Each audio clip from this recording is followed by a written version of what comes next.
എറണാകുളം ജില്ലയിലെ പേപ്പതിയിൽ take A break വിശ്രമ കേന്ദ്രം തുറന്നു. ചിന്നയ അന്തർദേശീയ കേന്ദ്രം 35 ലക്ഷം രൂപ ചെലവിൽ നിർമ്മിച്ച കെട്ടിടം പൊതുജനങ്ങൾക്ക് തുറന്നുകൊടുത്തു.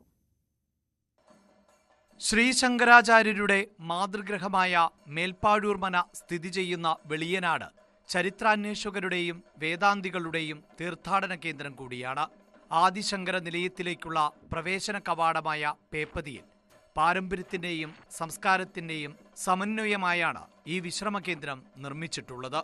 വിശാലമായ കാത്തിരിപ്പ് കേന്ദ്രം, വിശ്രമമുറി, ലൈബ്രറി, അക്ഷയ കേന്ദ്രത്തിനുള്ള സൗകര്യം തുടങ്ങി വിവിധോദ്ദേശ മാതൃകയിലാണ് കെട്ടിടം നിർമ്മിച്ചിട്ടുള്ളത്.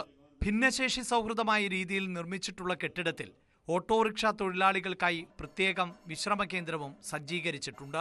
മൊബൈൽ ഫോൺ ചാർജ് ചെയ്യുന്നതിനായുള്ള സംവിധാനവും ശുചിമുറിയും ഒരുക്കിയിട്ടുണ്ട്.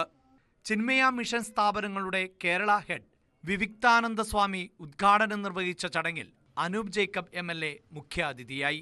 ശങ്കരാചാര്യരുടെ സ്മരണയിൽ കേരള ചിന്മയ മിഷൻ 35 ലക്ഷം രൂപ ചെലവിലാണ് വിശ്രമകേന്ദ്രം നിർമ്മിച്ചത്.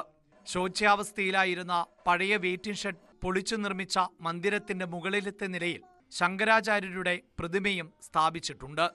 ന്യൂസ് 18 പിറവം.